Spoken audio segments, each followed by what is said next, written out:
This is lecture 12 part 2. In last lecture we have discussed what is realization problem, and we found that improper transfer function cannot be realized. So today we'll be solving some numerical problems. From there we'll learn some canonical structures. So that is that realization problem. So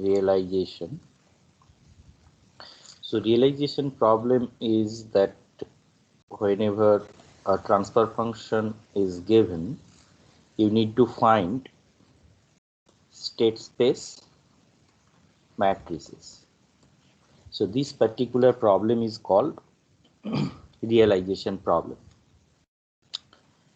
And improper transfer function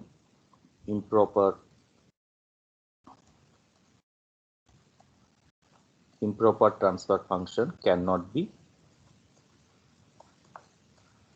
realized.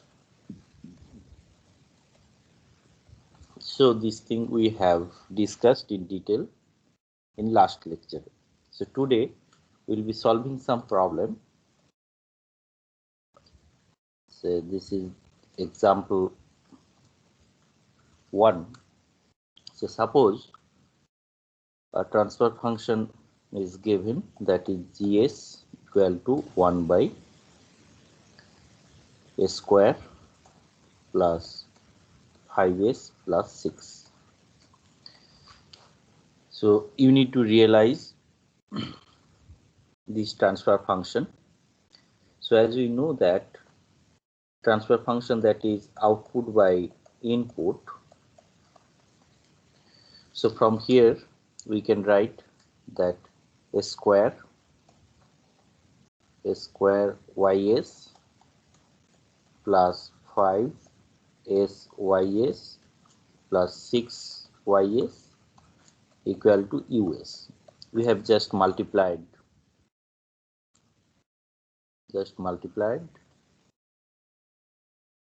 and if the Laplace transform of this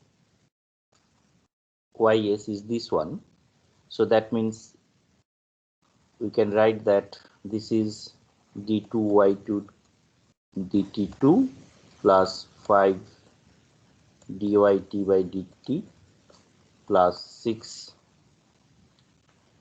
yt is equal to ut. That means if you have this differential equation, then if you take Laplace transform, you will get this one. So now we need to define state variables. So as the order of this differential equation is 2, this is the second order differential equation. So we need 2 state variables to describe that system. So let us define the state variables. Let yt equal to x1 and x2 equal to x1 dot. Here I want to mention one particular terminology, that is called that phase variable.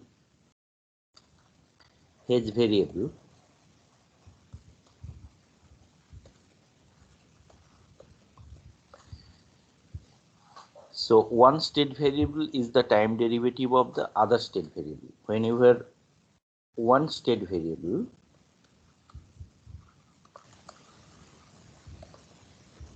so here you can see that one state variable, that is say x2, is the derivative of other state variable,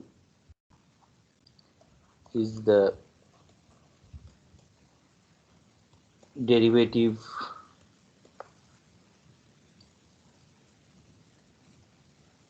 of the other state variable, then they are called the phase variable. So what is phase variable?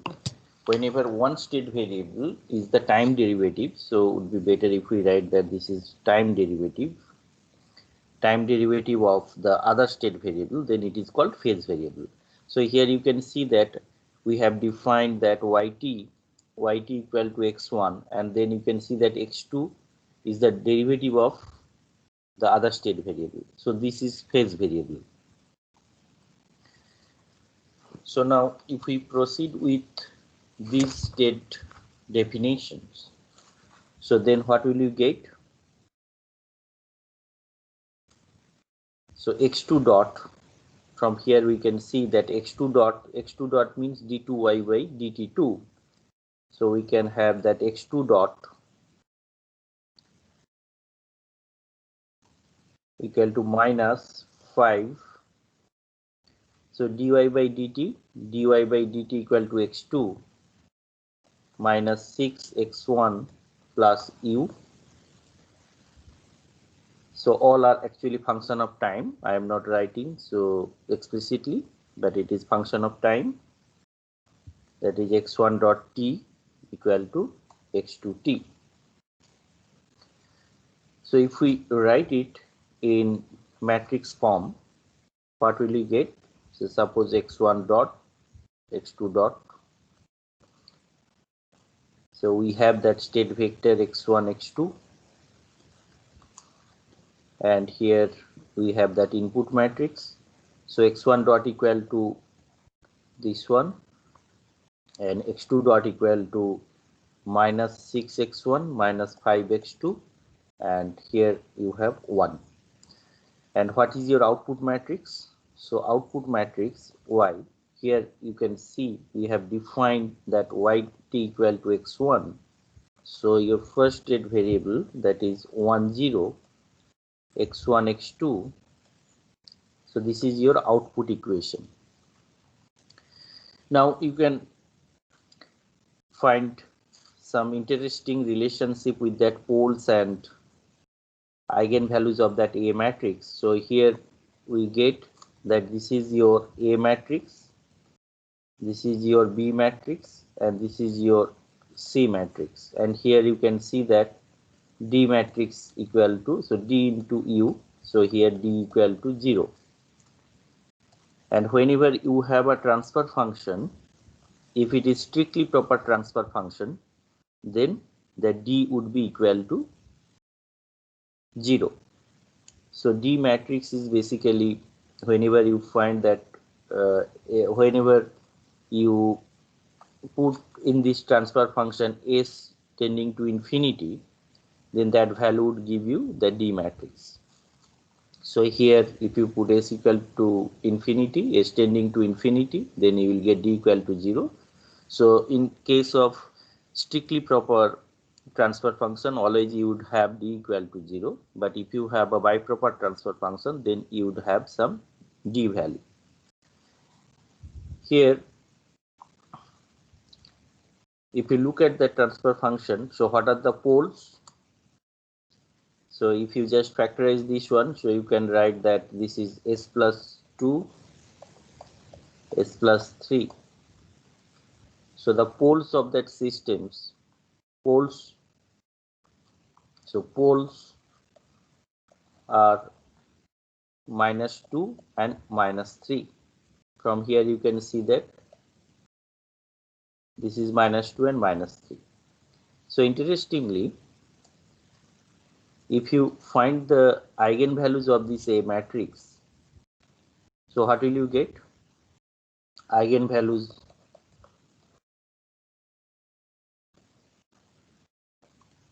of matrix A.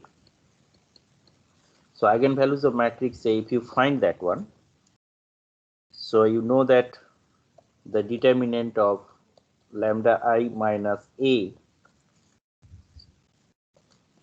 so as it is 2 cross 2 matrix, so then this identity matrix would be 2 cross 2, so that means lambda 0 0 lambda, the first one lambda into I minus A. So A matrix is here, that is 0 1 minus 6 minus 5, 0 1 minus 6 minus 5. So if you take this one, this is lambda minus 1, then 6, then lambda plus 5. So that would be equal to 0. The roots of this equation, that is called the characteristic equation, are the eigenvalues of that matrix A. So that would be lambda into lambda plus 5 plus 6 equal to 0. So from here you can have that lambda 1 equal to minus 3 and lambda 2 equal to minus 2. So this is very interesting result in state space theory. So eigenvalues of the matrix A are the poles of that system. So you can see here the poles are minus 2 and minus 3, and after state space realization you would have, this is that A matrix, this is B matrix, and this is C matrix. But if you find the eigenvalues of that A matrix, it gives you the poles of that system. So this is very important result in state space analysis. So that I can write that eigenvalues of A are the poles of GS. So that means if a system is realized and it is given in state space form, and if you are asked to find what are the poles of that system, just find the eigenvalues of that system matrix, and those are the poles of that system. So now we'll see some more examples on realization. So here we have another example.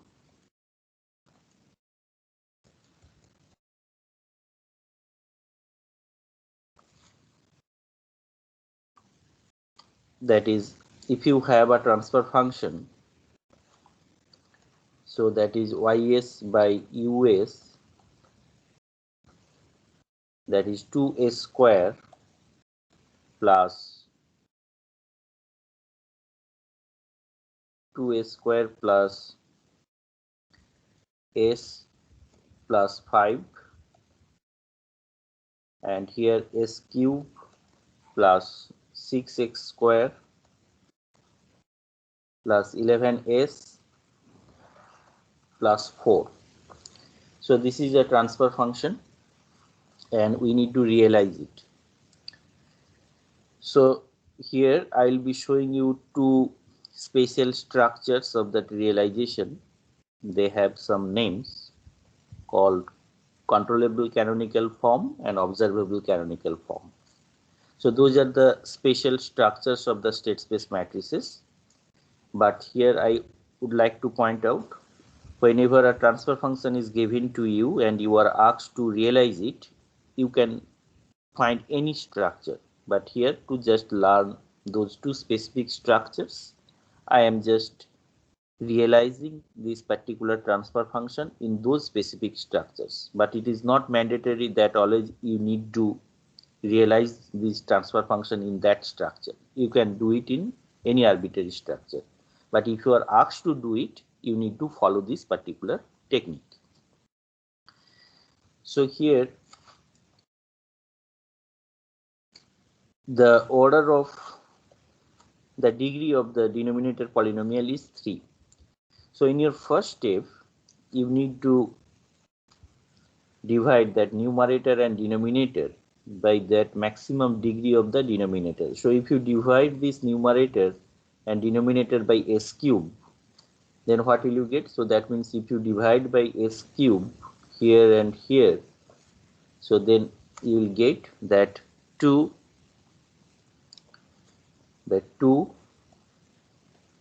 s minus 1, that is 1 by s, 1 by s square plus 5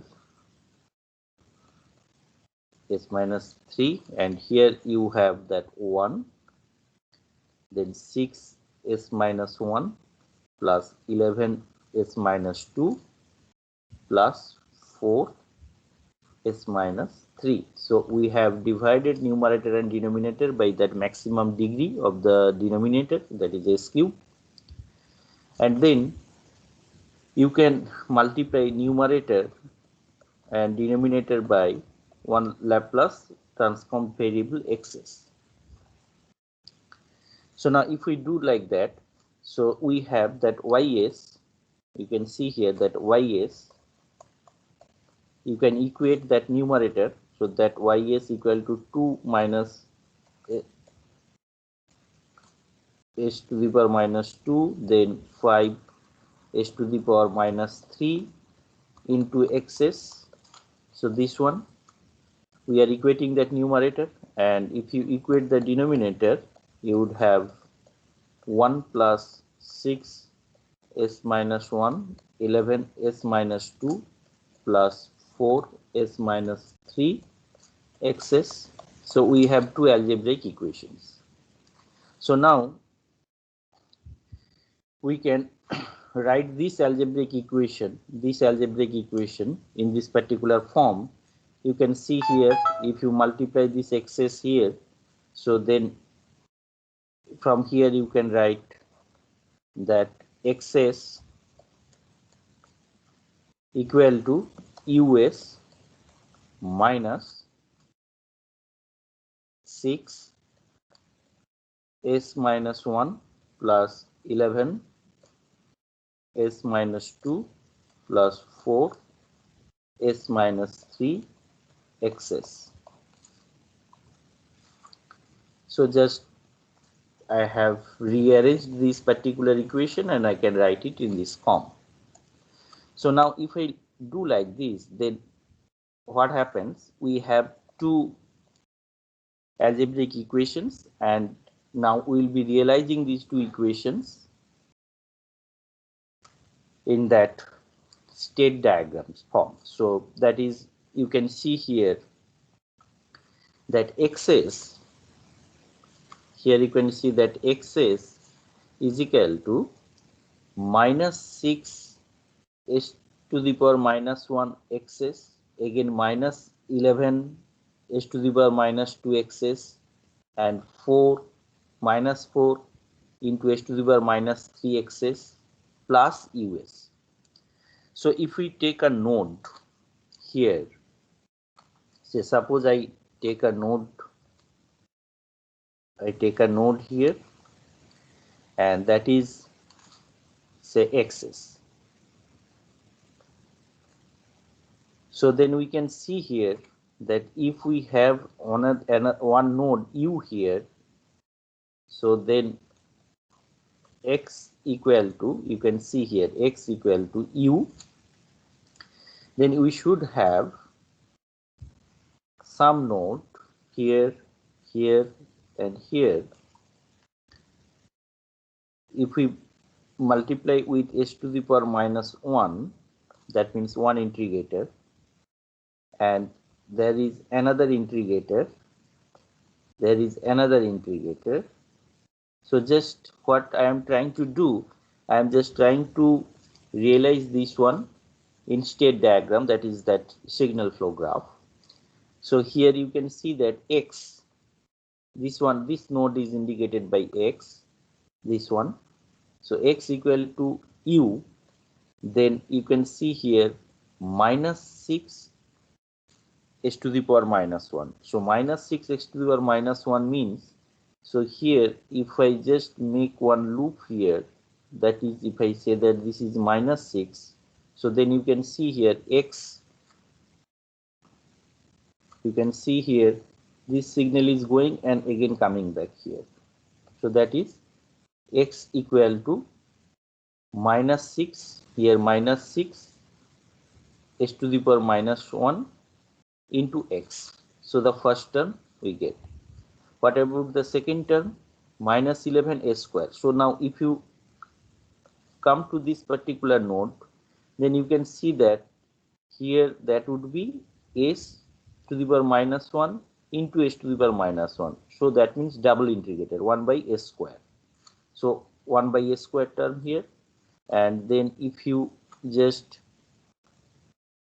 close this loop with the gain minus 11, so then you can see here that we have this loop, that is minus 11 into 1 by s square into xs. This is done. Then what about the third one? The third one is s to the power minus 3. So that means we have one more path here, and the gain is minus 4, and you can see here that we have s to the power minus 1, s to the power minus 1, s to the power minus 1. So that means s to the power minus 3, and this is that loop. So then we have realized this particular algebraic equation. Then we need to see this equation. So ys equal to, you can see here, minus 5 into s to the power minus 3 into xs. So then you can see here that if I take one node here, and if I just make a path here with gain 5, then you can see here that minus s to the power minus 1, s to the power minus 1, s to the power minus 1 into 5 into xs. So that means if I reach here, and if I say that this point is y, so then we can have this term. Then similarly, what about that s to the power minus 2 into xs? So that means if you take from here, there is a branch with gain 1. So you can see here that you are starting from this point and going like this. So then it is s to the power minus 1 into s to the power minus 1. So that is s to the power minus 2 and branch gain 1. So that means this is that branch gain. So that means the second term is realized. And what about the first term, that is s to the power minus 1? So that means start from here,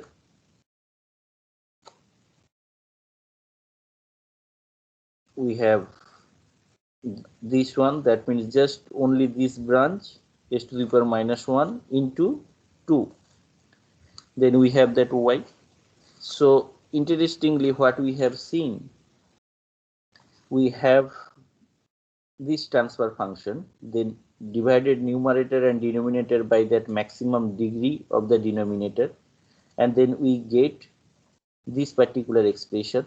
Then if we equate the numerator with this numerator, we have this relationship, and if we equate denominator, then we get this relationship, and then we have rearranged this denominator equation, and finally we get this particular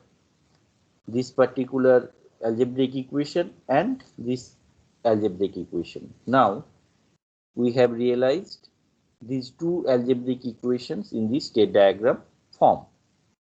So now if we just define that this x as that x3 dot, then x3 dot, if we take integration, so here you can see that we are integrating this because this is that arrow signal, so we are integrating this one. So basically we will be getting x3, and now in phase variable form we are defining that x2 dot equal to x3. Then again in the same way, as x2 dot is integrating, that is h to the power minus 1. So we have another state variable, so that is x2, and we are defining that x2 equal to x1 dot, and again there is one integration here. So then we are getting another state variable, that is x1. So here we have defined like that there are three state variables and they are in phase variable form. So just from this state diagram we can write that x3 dot this one here, x3 dot equal to minus 6x3, you can see here minus 6x3, then minus 11x2, then minus 4x1 plus u. So this is one state equation, just directly I have written from this diagram. Then we have x2 dot equal to x3, and we have x1 dot equal to x2. So we have three state equations.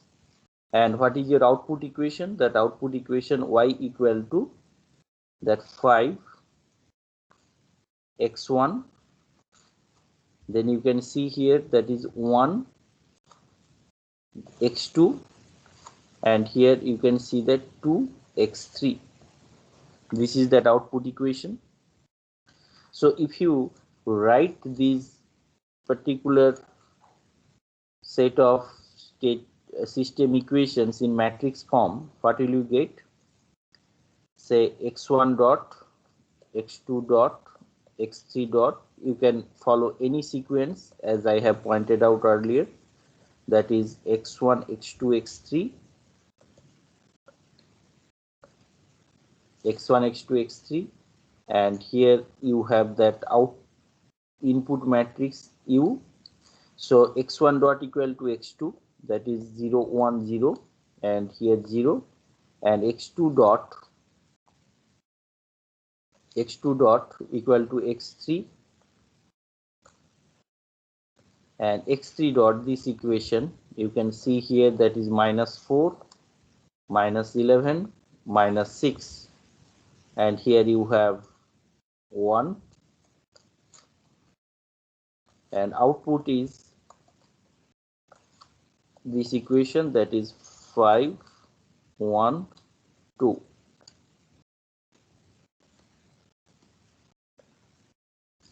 So interestingly, you can see here that the 1, 1, this is coming in this form, and here you can see that A matrix has a special structure, and here this minus 4, minus 11, minus 6, they are actually the coefficients of that. You can see here minus 4, minus 11, minus 6, they are the coefficients of the denominator polynomial, and here particularly 1, 1, this particular structure would come, and in the B matrix you can see all elements would be equal to 0 and the last one is 1. So AB matrices, they have that special structure, and this particular structure, this particular realization is known as controllable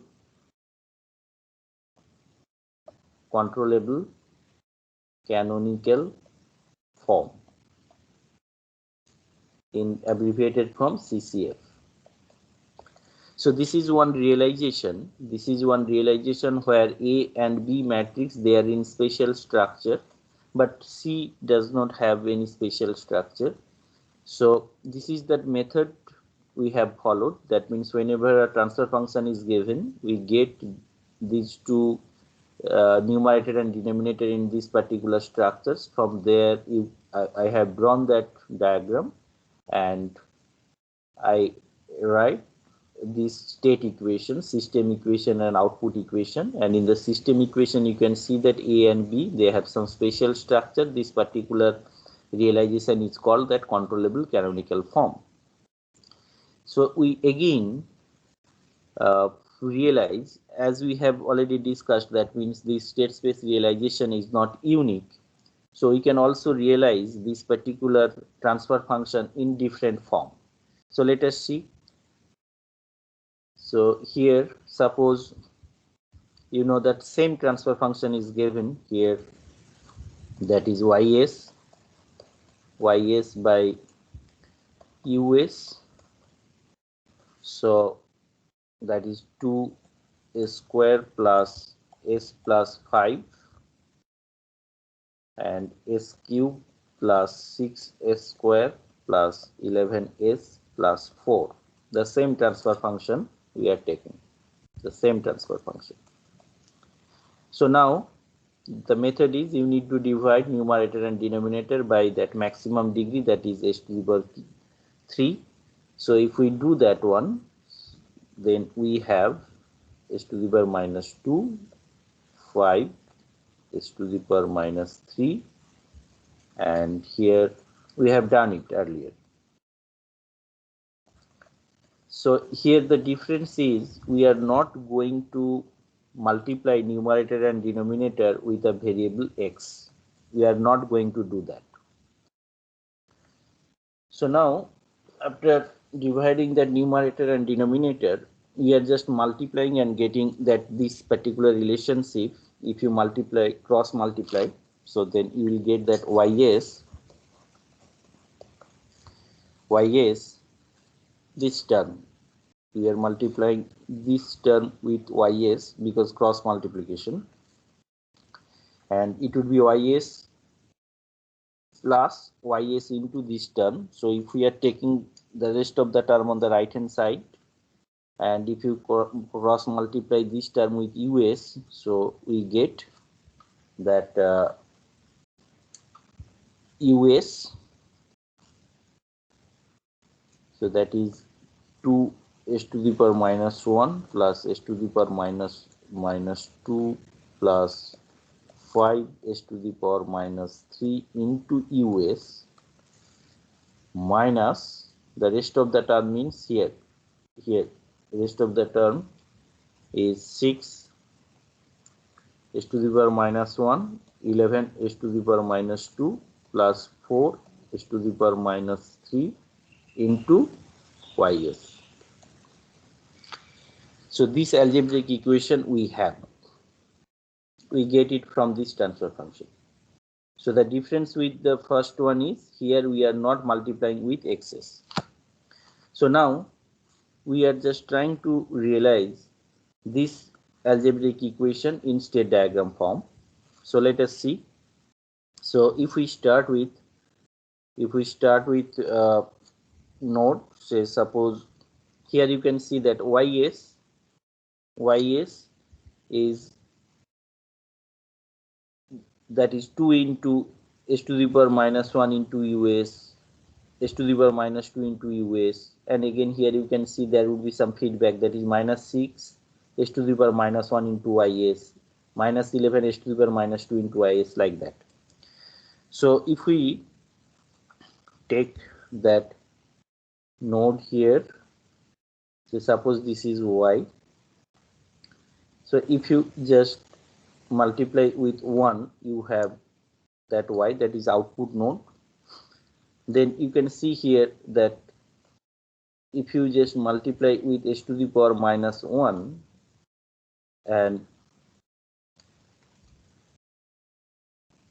if you just make that feedback loop here, that is minus 6. So you can see here, so if I write minus 6 here, minus 6, you can see here this y equal to minus 6 into s to the power minus 1. So this term is done. So now if we take a node here, just multiply with 1 and put another integrator here, s to the power minus 1. So then you can see that the second term that is minus 11 s to the power minus 2. So here, like previous example, here if we just put minus 11, then the second second term is satisfied. That means you start from here and it is coming, and 2, you can see here h to the power minus 1 and h to the power minus 1. So that means h to the power minus 2. So the second term is satisfied. Similarly, we take that one more node here, just multiply with 1, and here you just introduce another integrator, and we are just trying to realize the third term. And here you can see, if you just make this loop with the gain say minus 4, so then the third term is satisfied, because here you can see h to the power minus 3, here h to the power minus 3 are there. So now we are going to realize this part. So now if we take one node here, that is 1, and here you have that input node u. So the first one is 5 into h to the power minus 3. So if I just multiply here with 5, so then we can see here that 5 into h to the power minus 1, h to the power minus 1, and h to the power minus 1. So that means y equal to 5 h to the power minus 3 into us. The first term is satisfied. Then what about the second term? For second term, you can see here that h to the power minus 2. So that means if I just make a loop here, if I draw a branch here with gain 1, so then you can see that u is coming here, and then it is passing like this. So it is taking h to the power minus 1 into h to the power minus 1, that is h to the power minus 2 into u. And what about this term? So this term you need to just draw another branch that will be taking only, so we'll be taking one branch that would be taking only 1 h to the power minus 1, this one. So this gain is 2. So then you can see here that this particular term is satisfied. 2 into, so it is starting from u, so it is going like this, that is this path, it is following like this, and it is going like that. So that means 2 into u into h to the power minus 1. So this is done. So we have realized this particular equation, algebraic equation, and this is that realization. And here we can see that if we just define that this is x3, the state variable, and so that one should be x3 dot, because if this is x3 dot and if it passes through this branch, this is one integrator, you will get x3. And again we are defining that phase variable. So then you can see here that x3 equal to x3 dot equal to x2. This is in phase variable form. It is indicated by this particular branch. Similarly, if it is x2, then here it would be x2 dot, because this is that integration. And similarly, that one would be x1 equal to x2 dot, and here you have that x1 dot. So this is actually that realization. And now let us see, if we just write this particular state diagram in that equation form, what relationship we would have. So that is x3 dot, let us see, x1 dot, I am writing this one. So x1 dot equal to 5u, this part, and then minus 4x3, this branch. Now x2 dot, here we are just concentrating at that node. So x2 dot equal to, here there is one branch, that is u minus 11 x3, and we have x3 dot, that means here at this particular branch x3 dot equal to, here we have one branch, that is 2 into u,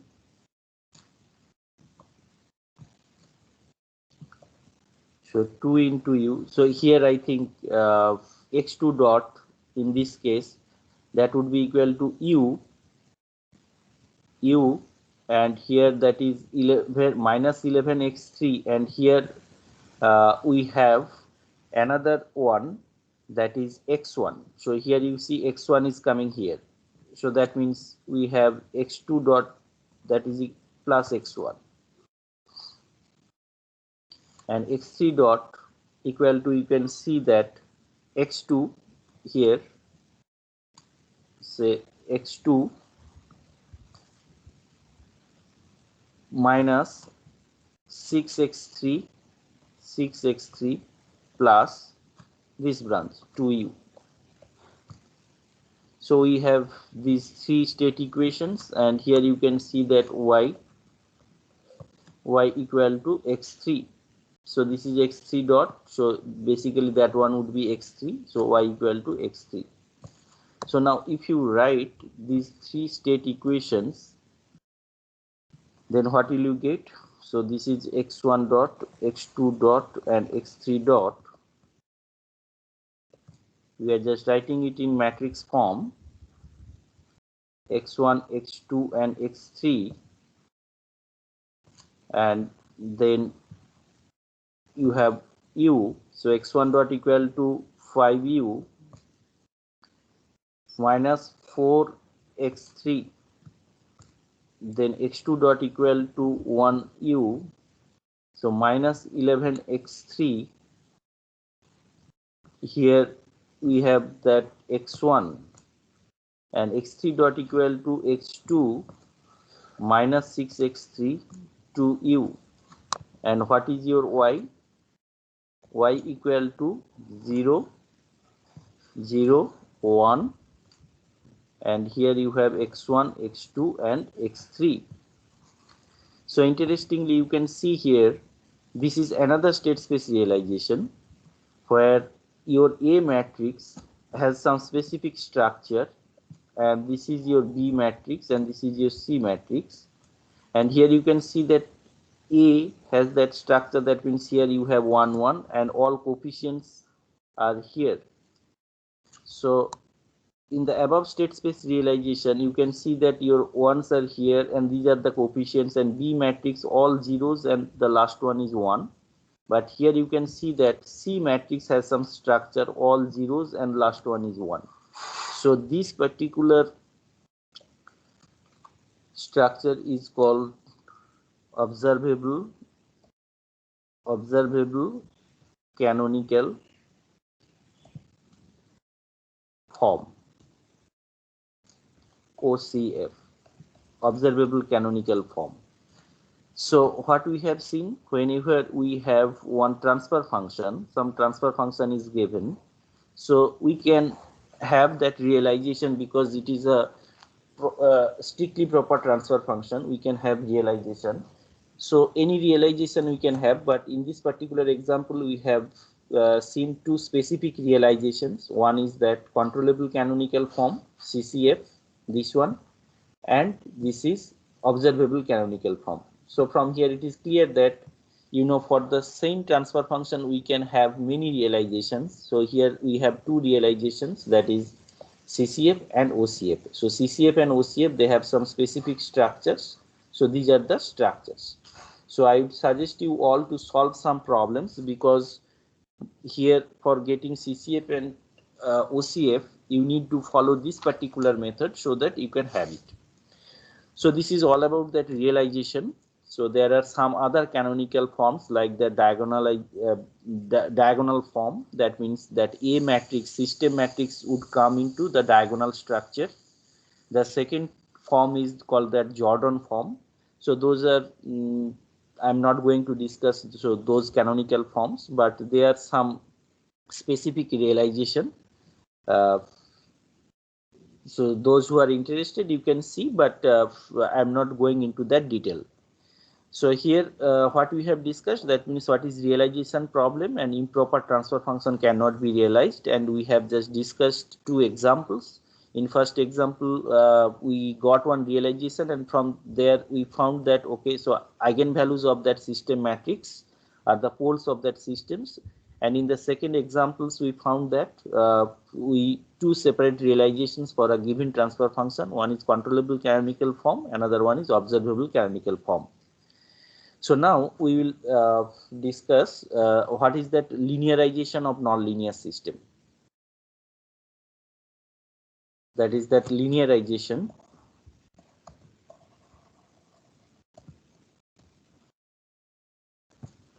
of nonlinear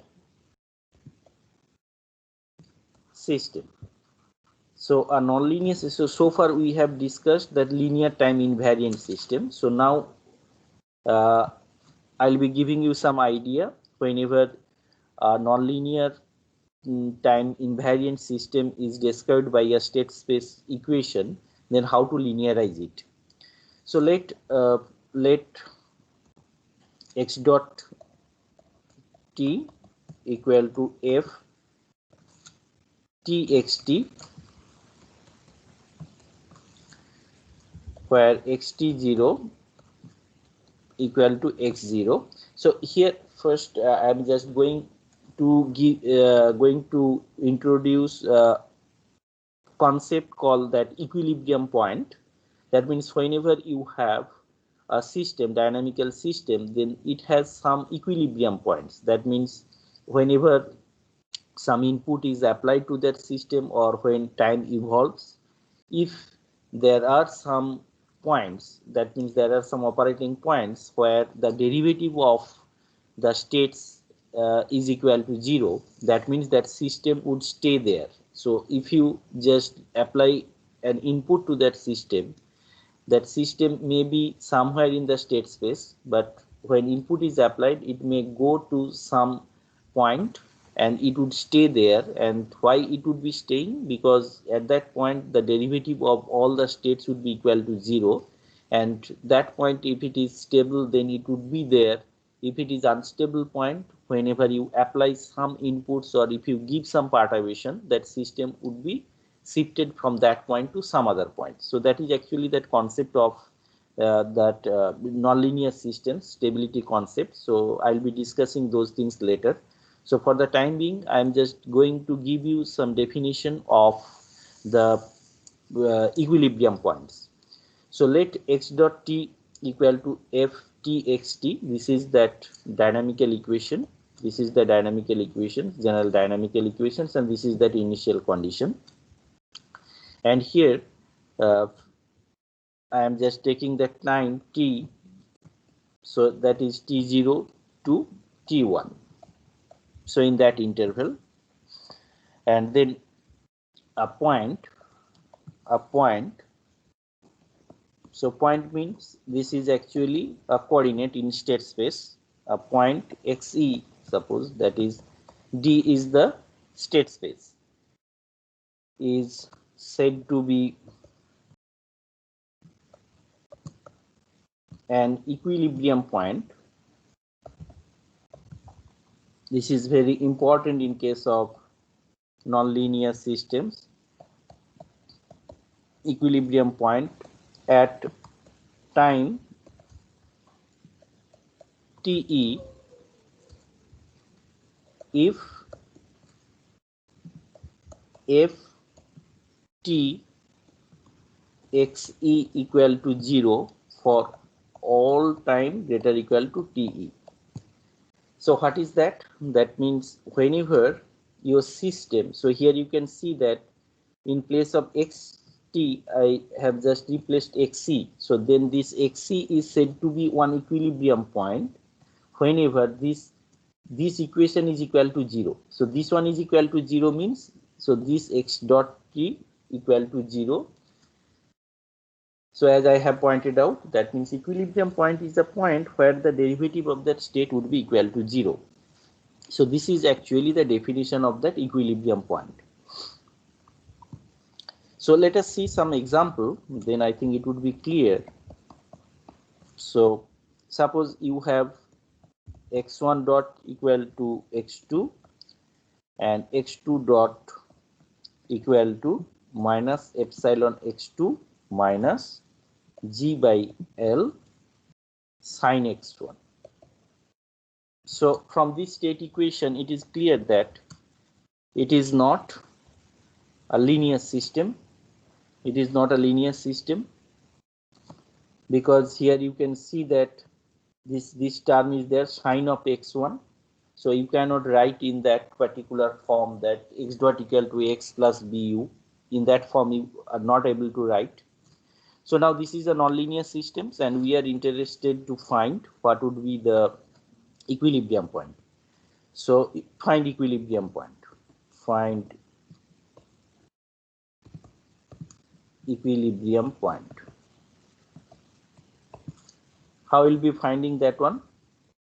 So from definition we have seen that in the equilibrium point that x1 dot and x2 dot would be equal to 0. So x1 dot equal to 0 means x2 would be equal to 0 and x2 dot equal to 0 means that minus epsilon x2 minus gl sin x1, that one is equal to 0.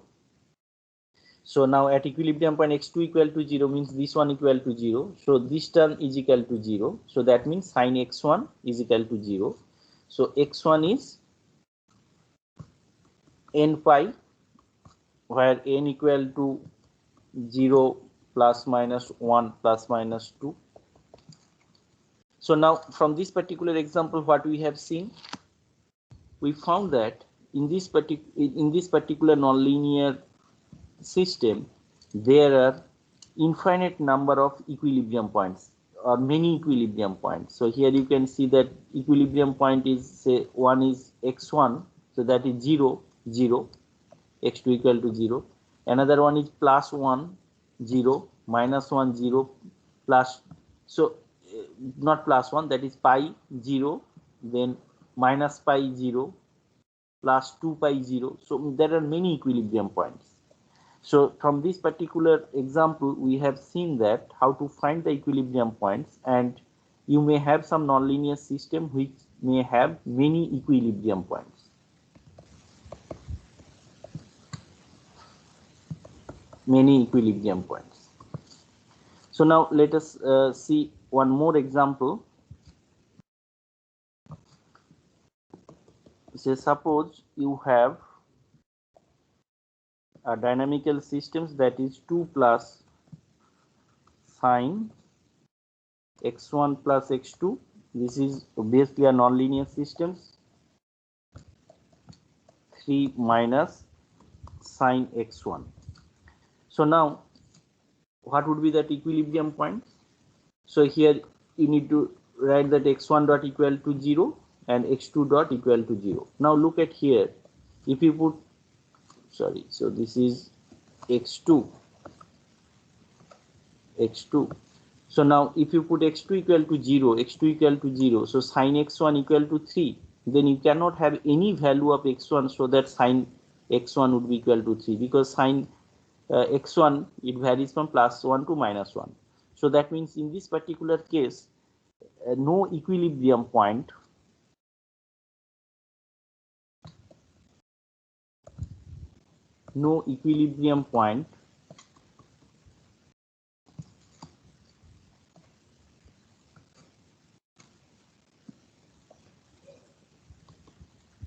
exists. So this is very important.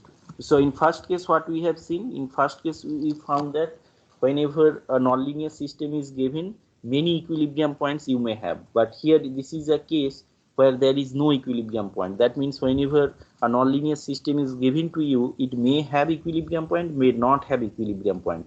Let us see one more example to understand this concept of equilibrium point. So suppose you have x1 dot equal to minus x1 plus 2x1 x2. You can see here, as there is a product of two states, that means it is a nonlinear systems. So this equilibrium point concept, again, it is applicable to nonlinear as well as linear systems, but it is not much important in case of linear systems, because you can find, you know, that state space equation in matrix form, and from there you can characterize it. So here x1 dot equal to this and x2 dot equal to that. So for equilibrium point, what I need to do, I need to put x1 dot equal to 0 and x2 dot equal to 0. So whenever you put x1 dot equal to 0, so what you would have, that is 2x1 x2 equal to x1 dot equal to 0 means here x2 dot equal to 0 means this is equal to 0. So this is equal to 0. So that means x1 equal to 0. And when x1 equal to 0, here you can see that x1 x2 is equal to 0 and this one equal to 0. So x2 would be anything. So that means what? So x1 equal to 0 and x2 is anything. So that means whenever you draw that this is that two axes, one is that x1 axis, another one is that x2 axis. So then you can see here that where x1 equal to 0, where x1 equal to 0, so this is actually that axis. This is actually that axis where x1 equal to 0. Here you can see that x1 equal to 0 and x2 is anything. That means that equilibrium point. So you have here many equilibrium points.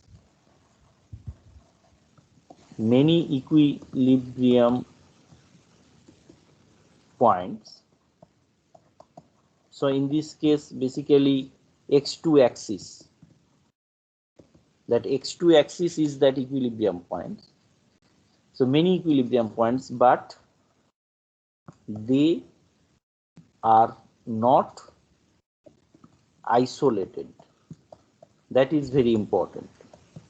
They are not isolated. So here you can see that the whole axis is that equilibrium point, whole axis, but you cannot isolate that equilibrium point. They are the continuum equilibrium points. But if you just see example 1, there you can see that example 1, there you can see that those points are actually isolated points. 0, 0, 0, pi, 0, minus pi, they are isolated points. So from these three examples, what we have learned? We have learned that what is equilibrium points. That means for finding equilibrium points, you can just put x1 all derivative equal to 0. And for a nonlinear systems, it may have equilibrium points or may not have equilibrium points, that we have seen from the second example. And also what we have seen, that equilibrium points may be isolated or may not be isolated. So they may have one equilibrium point or many equilibrium points, but they may be isolated, may not be isolated. So these are actually the information that we have obtained from these three particular examples. So let us see what we have discussed today. So we have actually in this particular lecture part, so we have started with that realization. So realization means a transfer function is given. We have to find some state space, and improper transfer function cannot be realized. Then we have taken one examples, and from here we have learned, we have defined what is phase variable. So phase variable is actually one state variable which is derivative of that other state variable. And here we have seen that one example, and from here we found that poles of the transfer function, that system, are actually the eigenvalues of the system matrix. And here we have taken one more example. From there we got two special type of structures realization. One is called that controllable canonical form, where that A and B matrices have some special structure, and the other form is called that observable canonical form, where that A and C matrices have some special structure. Now we have started with that linearization of nonlinear system, and before showing that linearization technique, here we have seen what is equilibrium points. So that means at equilibrium points, those derivative of that state should be equal to 0. And here we have discussed 3 examples. From there we found that whenever a nonlinear system is given, it may have equilibrium point, may not have, or it may have many equilibrium points, but they may not be isolated. These are actually that important results that we have seen from these 3 examples. So in the next part of this lecture, we will be just showing the linearization technique, particularly Jacobi linearization technique by using Taylor series expansion. We will be doing that one, and we will solve some examples. That means how to model some physical systems. So there we will be applying all the concepts that we have learned so far: block diagram technique, signal flow graph, state space method, etc. Okay, thank you.